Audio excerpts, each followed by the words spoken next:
সাভারের আমিনবাজারে পাওয়ার গ্রিডের আগুন 2 ঘন্টার চেষ্টায় নিয়ন্ত্রণে এসেছে। ফায়ার সার্ভিসের 15টি ইউনিটের চেষ্টায় আগুন নিয়ন্ত্রণে আসে সকাল 9:15টার দিকে। সকাল 7:15 আগুন লাগার খবর পায় ফায়ার সার্ভিস। খবর পেয়ে প্রথম ইউনিট ঘটনাস্থলে পৌঁছায় সকাল 7:20। একে একে সেখানে যোগ দেয় আরও 14টি ইউনিট। আগুন লাগার কারণ তদন্ত সাপেক্ষে জানা যাবে বলে জানিয়েছে ফায়ার সার্ভিস। এদিকে ঘটনা তদন্তে 5 সদস্যের একটি কমিটি গঠন করা হয়েছে। 9:15টার সময় আগুনটাকে আমরা নিয়ন্ত্রণে নিয়ে আসছি এবং আমরা সেখানে পানি ছাড়াও আমরা ফোম ব্যবহার করেছি। তৈলের আগুনে যেটা ব্যবহার করা হয় সেই ফোম ব্যবহার করে আগুনটাকে আমরা নিয়ন্ত্রণে এনেছি। আগুন এখন আমাদের সম্পূর্ণ নিয়ন্ত্রণে আছে এবং এখনও নির্বাপিত হয় নাই, সম্পূর্ণ আমাদের কাজ চলছে। ক্ষয়ক্ষতি এবং আগুন লাগার কারণ যদি বলতে চাই এখনই বলা যাবে না, আমরা এখনও নির্বাপন কাজেই ব্যস্ত আছি এবং নির্বাপন করছি। দর্শক, 2 ঘন্টার চেষ্টায় সাভারের আমিনবাজারে পাওয়ার গ্রিডে আগুন নিয়ন্ত্রণে এসেছে। এই বিষয়ে বিস্তারিত জানাতে সরাসরি যুক্ত হচ্ছেন আমাদের সহকর্মী মাহফুজা বৃষ্টি। আমরা কথা বলবো তার সাথে। বৃষ্টি, আগুন লাগার কারণ এবং ক্ষয়ক্ষতি সম্পর্কে কিছু জানা গেছে কিনা? ফায়ার সার্ভিস কথা বলেছে, আমরা শুনতে পারছিলাম, কিন্তু ক্ষয়ক্ষতি সম্পর্কে আসলে আমরা এখনো জানতে পারিনি। আপনি কি কিছু জানেন কিনা আমাদের জানাবেন। দিশা, ক্ষয়ক্ষতির ব্যাপারে ঠিক এখনই কিছু বলা যাচ্ছে না। এখানে আমরা এই মাত্র আমাদের সাথে ফায়ার গ্রিডের এখানকার যে উপপরিদর্শক আছেন তিনি এসেছেন, তিনি যে ঘটনাস্থল পরিদর্শন করেছেন এবং আমাদেরকে শিওর করেছেন যে এখানে ফায়ার সার্ভিসের 15টি ইউনিট কাজ করেছে। যেহেতু প্রথম অবস্থায় আগুন লাগাতে আগুনটা একটু ভয়াবহতার রূপ নিয়েছিল, সেই জায়গা থেকে কিন্তু এই একের পর এক ইউনিট আসতে আসতে কিন্তু 15টি হয়েছে। এটি একটি প্রথম সংশোধন। তারপরে যদি আমরা বলি যে আগুন আসলে কেমন করে লেগেছে সেইটা কোনো ধারণা তারা এখন পর্যন্ত দিতে পারেননি। তারা বলছেন যে তদন্ত শেষে হচ্ছে যে আমাদেরকে জানাতে পারবে। এরই মধ্যে আমরা যতটুকু জেনেছি 5 সদস্য বিশিষ্ট একটি তদন্ত কমিটি গঠন করা হয়েছে। আর যদি একটু বলি দিশা, আগুনটা আসলে নিয়ন্ত্রণে আনা সহজ হয়েছে, তবে নির্বাপন করা এখন পর্যন্ত সম্ভব হয়নি। সেটার জন্য কাজ কিন্তু চলছে। আশেপাশে কিন্তু বিভিন্ন পুষ্কুনি থাকার কারণে পানি সরবরাহের জায়গাটা খুবই বিস্তীর্ণ ছিল। এই কারণেই কিন্তু খুব দ্রুত তারা এই আগুনটা নিয়ন্ত্রণে আনতে পেরেছে। যদি একটু দেখানোর চেষ্টা করি, আমার ক্যামেরায় আছে সাইফুল্লাহ, আমি অনুরোধ করব যে এখনো পর্যন্ত কিন্তু ঘটনাস্থল থেকে যেখানে আগুন লেগেছিল সেখান থেকে থেমে থেমে ধোঁয়া কিন্তু আমরা দেখতে পাচ্ছি যে কখনো কমছে কখনো বাড়ছে।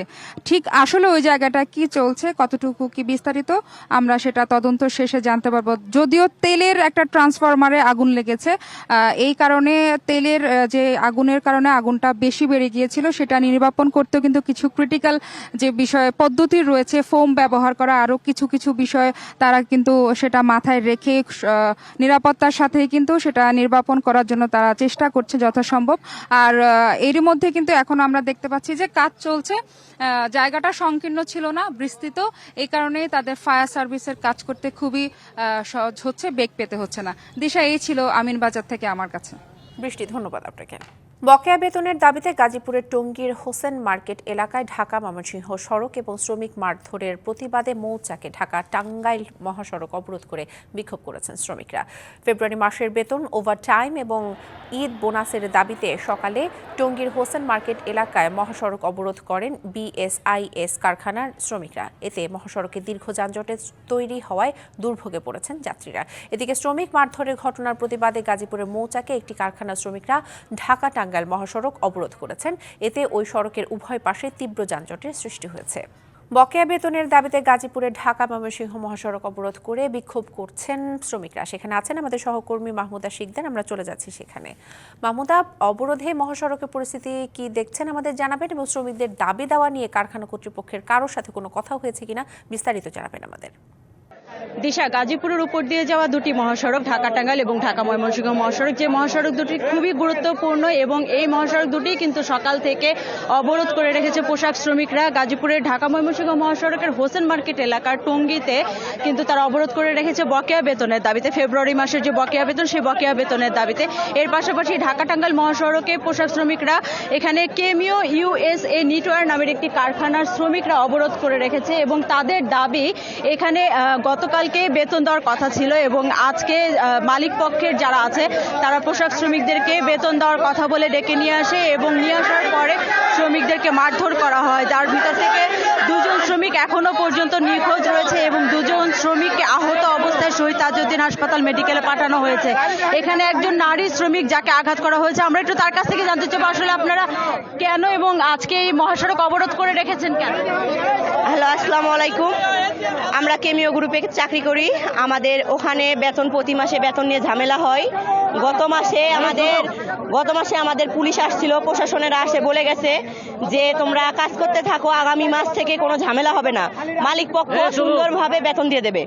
আমরা গতকাল কাজ করছি, শিপমেন্ট ছিল, আমাদেরকে এজিএম বলছিল যে তোমরা শিপমেন্টের কাজ করো, আমরা সুন্দরভাবে বেতন দিয়ে দেব। আমাদের ফ্যাক্টরিতে টাকা আসছে, আমরা শিপমেন্ট দেওয়ার পরে এজিএম ফ্যাক্টরি থেকে পালায় যাওয়ার পরে পোলাপান সবাই কাজ বন্ধ করে দেয়, যে আমাদের মাসে আমরা সারা মাস কষ্ট করে কাজ করি, মাসের শেষে আমরা যদি বেতন না পাই আমরা চলবো কিভাবে? সবাই কাজ বন্ধ করে দেয়, আমাদের বেতন লাগবে। পরে ডাইং এর পোলাপান ওরা বাইট, ওখানে আমরা পুলিশ। দিশা, আপনি শুনছিলেন যে এখানে একজন ভুক্তভোগী নারী শ্রমিক, তিনি বলছিলেন যে কারখানার ভিতরে আসলে কি ঘটনা ঘটেছে। এর পাশাপাশি এখানে যারা আরো শ্রমিক আছে তাদের কিন্তু অভিযোগ আছে যে কারখানার যারা কর্তৃপক্ষ এবং যারা ঊর্ধ্বতন কর্তৃপক্ষ আছে তারা প্রায় সময় শ্রমিকদের গায়ে হাত তোলে এবং নারী শ্রমিকদের সাথে অসৎ আচরণ করে। এরকম বিভিন্ন অভিযোগের কারণে কিন্তু এখন পর্যন্ত ঢাকা টাঙ্গাইল মহাসড়কটি অবরোধ করা আছে, পোশাক শ্রমিকরা এখানে বসে আছে এবং তার পাশাপাশি তারা ঢাকা টাঙ্গাইল মহাসড়কে কিন্তু টায়ার এবং বিভিন্ন ধরনের গাছ নিয়ে সেই আগুন ধরিয়ে তারা পুরো সড়কটি অবরোধ করেছে। কতক্ষণ নাগাদ এই সড়ক আসলে সচল হবে সেটা এখনো বলতে পারছি না, তবে এর কারণে কিন্তু ভুক্তভোগী যারা মানুষ আছে, সাধারণ যাত্রী, তারা ভোগান্তিতে পড়েছে। দীর্ঘ সারি হয়েছে এই মহাসড়ক দুটিতে এবং অনেক মানুষ এই রাস্তায় যানজটে আটকে আছে। এখন পর্যন্ত এই দুটি মহাসড়ক যে অবরোধ আছে সেটি সম্পর্কে সর্বশেষ তথ্য। দর্শক, 5 দফা দাবিতে খুলনা মেডিকেল কলেজ হাসপাতাল এবং সিলেট ওসমানী মেডিকেল কলেজ হাসপাতালে বিক্ষোভ করছেন চিকিৎসকরা। আমরা সরাসরি বিস্তারিত জানতে প্রথমে চলে যাব খুলনায়, সেখানে আমাদের সহকর্মী আছেন আমিরুল ইসলাম। আমিরুল, চিকিৎসকদের 5 দফা দাবি সম্পর্কে জানাবেন, আর রোগীদের কোনো ভোগান্তি হচ্ছে কিনা সেই বিষয়েও জানাবেন আমাদের। খুলনা মেডিকেল কলেজ হাসপাতালটি যে খুলনা বিভাগে 10 বিভাগ থেকে যেমন রোগীরা ছুটে আসে, অনুরূপভাবে পার্শ্ববর্তী গোপালগঞ্জ, পিরোজপুরে রোগীরা ছুটে আসে সেবা নিতে, এবং এখানটায় যে সেবা কার্যক্রম, সে সেবা কার্যক্রমের মধ্যে রয়েছে যে ভর্তি রোগীদের সেবা কার্যক্রম, বহির্বিভাগের সেবা কার্যক্রম এবং জরুরি সেবা, এই 3টি সেবা কার্যক্রম পরিচালনা করে। কিন্তু 5 দফা দাবিতে এখানে চিকিৎসক যারা রয়েছে তারা কিন্তু যে সকাল থেকে দেখেছি কলম বিরতি ও বিক্ষোভ সমাবেশ করছে, সকাল 10টা থেকে তারা কিন্তু এই কর্মসূচি বাস্তবায়ন করে যাচ্ছে। কথা বলবে এখানে চিকিৎসক নেতারা রয়েছেন। আসলে 5টা দফা দাবি কি রয়েছে আপনাদের দাবিটা? আমাদের মূল দাবি যেটা, আসলে দেখেন, এমবিবিএস এবং বিডিএস ছাড়া কেউ ডাক্তার লিখতে পারে না। তো আমাদের এখানে এটা আদালতের মাধ্যমে সমাধান করার চেষ্টা করা হচ্ছে, যেটা আসলে একটা ইনস্টিটিউট, যারা যখন ভর্তি হয়েছে তারা ম্যাথস মানে মেডিকেল অ্যাসিস্ট্যান্ট হিসেবে ভর্তি হয়েছে, যারা এমবিবিএস এবং বিডিএস এ যারা ভর্তি হয়েছে তারা ডাক্তার লিখবে, এবং সারা পৃথিবীর একটা ঐতিহ্য, এই ঐতিহ্যকে বাদ দিয়ে বাংলাদেশে এটা একটা নতুন করে রিট হয়েছে। সেই রিট আদালতের মাধ্যমে তারা সমাধান করতে চাচ্ছে। এটা আদালতের সমাধানের বিষয় না।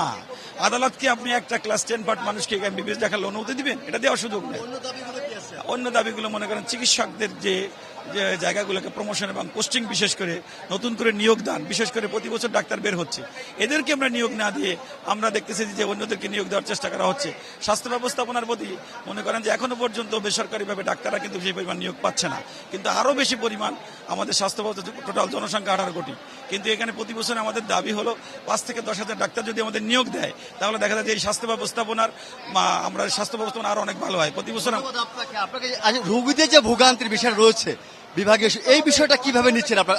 তো কর্মবিরতি পালন করছে, কলম বিরতি পালন করছে, বিক্ষোভ সমাবেশ করছে, কিন্তু রোগীদের আমরা সর্বসময় রোগীদের প্রতি বন্ধুত্বপূর্ণ এবং আমাদের চিকিৎসকদের সবসময়। ধন্যবাদ আপনাকে। যেমনটি দাবি করছে যে বিশেষ করে যে জরুরি সেবা কার্যক্রম, সেই সেবা কার্যক্রম চালু রেখে এখানে আন্দোলনরত চিকিৎসকরা রয়েছে এবং তারা কিন্তু আন্দোলনে আবার রোগীর সেবায় নিয়োজিত হবে। এবং এখানে দাবি যেটা রয়েছে, নো এমবিবিএস, নো বিডিএস ছাড়া কোনো ডাক্তার, এটা কিন্তু মুখ্য বিষয় এই আন্দোলনটি। এটা হচ্ছে সর্বশেষ অবস্থা। দিশা, খুলনার চিকিৎসকদের বিক্ষোভের পরিস্থিতি জানাচ্ছিলেন আমাদের সহকর্মী আমিরুল ইসলাম। একই দাবিতে বিক্ষোভ করছে ওসমানী মেডিকেল কলেজ হাসপাতালের চিকিৎসকরা। সেখানে আছেন আমাদের আরেক সহকর্মী প্রত্যুষ তালুকদার। প্রত্যুষ, খুলনার চিত্র দেখছিলাম আমরা, আপনি যেখানে আছেন সিলেট ওসমানী মেডিকেল কলেজ হাসপাতালে, সেখানে কি পরিস্থিতি দেখছেন এবং রোগীদের ভোগান্তি সম্পর্কে জানাবেন আমাদের। আমি এখন রয়েছি সিলেট ওসমানী মেডিকেল কলেজ হাসপাতালের গোল চত্বরের সামনে, তাদের প্রধান ফটকের সামনে।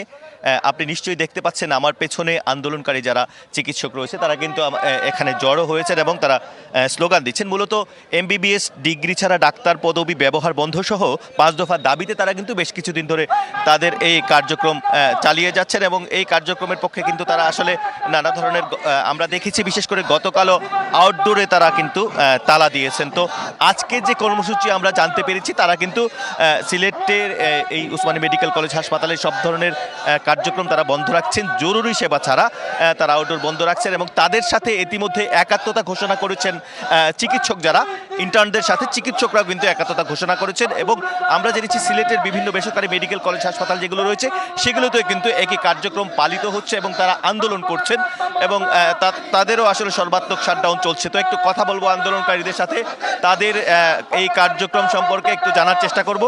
একটু আচ্ছা, আজ গতকালকে আপনারা দেখেছি আউটডোরে সেবা বন্ধ রেখেছেন, আজকের কার্যক্রম কি আপনারা একটু বলবেন?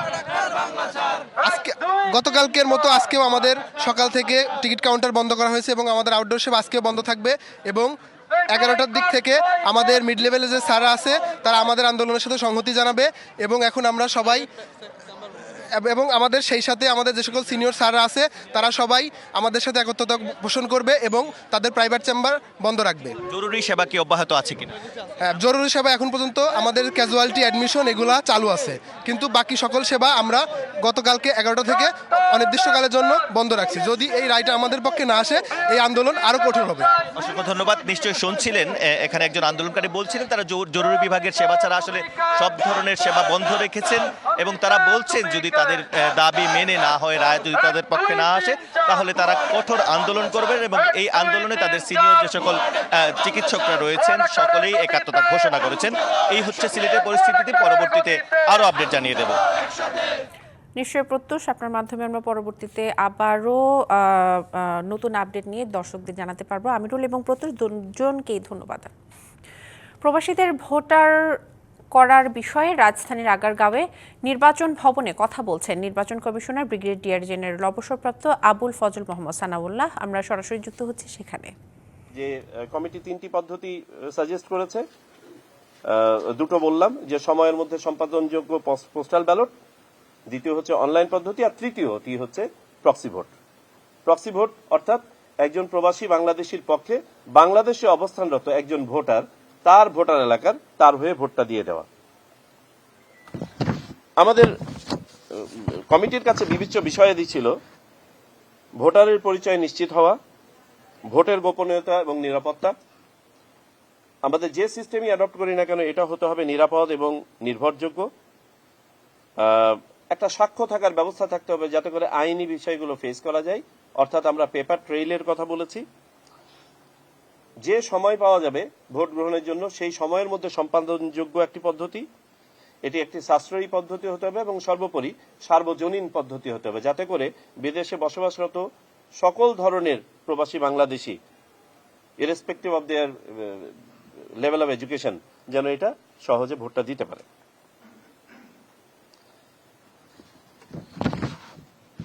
আমরা কমিটি যেটা সাজেস্ট করেছে যে এই 3টি পদ্ধতির মধ্যে প্রথম দুটি পদ্ধতি অর্থাৎ সময়ের মধ্যে সম্পাদনযোগ্য পোস্টাল ব্যালট পদ্ধতি এবং অনলাইন পদ্ধতিটি তারা ট্রায়ালের জন্য সাজেস্ট করেছে এবং এটাকে ডেভেলপ করে যাতে করে টেস্ট করে দেখা যায় যে কোনটি বেশি গ্রহণযোগ্য এবং কিভাবে এটা বাস্তবায়ন করা যায়। পাশাপাশি তারা যেটা সাজেস্ট করেছে যে আগামী নির্বাচনের জন্য যদি সত্যিকার অর্থে আমাদের প্রত্যাশা পূরণ করতে হয় এবং মাননীয় প্রধান উপদেষ্টাও যেটা বলেছেন সেইভাবে যদি আমরা প্রবাসীদের প্রত্যাশাটাও যদি আমরা পূরণ করতে চাই তাহলে আমাদেরকে প্রক্সি ভোটিং এ যেতে হবে। প্রায় 1 বছর পর ইনজুরি কাটিয়ে মাঠে নেমে ফের ইনজুরিতে পড়েছেন ব্রাজিলিয়ান সুপারস্টার নেইমার। উরুতে অস্বস্তি বোধ করায় সান্তোসের হয়ে গত ম্যাচও মিস করেছেন তিনি। নেইমারের এই চোট সান্তোসের পাশাপাশি ব্রাজিল দলের জন্য দুঃসংবাদ। এই মাসেই বিশ্বকাপ বাছাই কলম্বিয়া এবং আর্জেন্টিনার বিপক্ষে খেলবে সেলেসাওরা। এই ম্যাচ দুটিতে নেইমারকে পাওয়া নিয়ে এখন অনিশ্চয়তা দেখা দিয়েছে। সোমবার চোটের কারণে পাওলিস্তা চ্যাম্পিয়নশিপের সেমিফাইনাল ম্যাচ খেলা হয়নি নেইমারের। তবে উরুর ইনজুরিতে কতদিন মাঠের বাইরে থাকতে হবে এই তারকাকে সে বিষয়ে নিশ্চিত হওয়া যায়নি।